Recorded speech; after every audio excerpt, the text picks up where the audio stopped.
Hello and welcome to Lesson 3, Capitalization. Technically, there are only two rules here. The desired result of today's lesson is you will know which words to capitalize and when to capitalize them.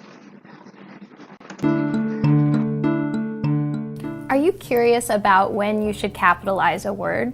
Well, there are two instances in which you should do it. One is at the beginning of a sentence. No matter what, you want to capitalize the first word. And the other is anytime you have a proper noun. That might be a person's name, it might be the name of a place, a person, a product.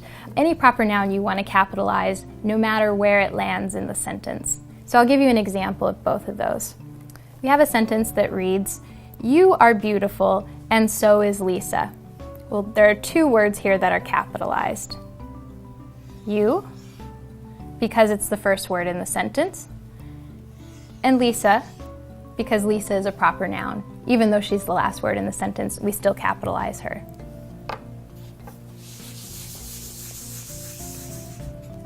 I'm going to give you two examples of sentences in which you might be tempted to break the rule.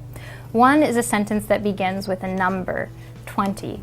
Now normally if we had a number greater than 9, we would use the numerals rather than spell it out.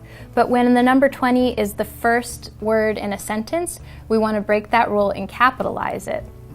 So remember, no matter what, the first word of a sentence is capitalized. Another instance where you might come across this is if you have a product name like iPhone, and this particular product has a lowercase I. Well, if you start a sentence with the word iPhone, technically you really need to capitalize it.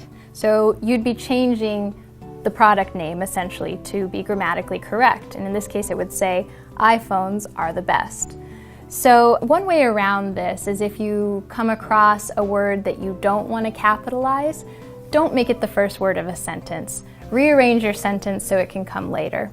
So those are the two times when you want to capitalize a word, at the beginning of a sentence and when you have a proper noun. Let's revisit the desired result. Do you feel confident that you know which words to capitalize and when to capitalize them? You'll let me know by answering the questions below this video.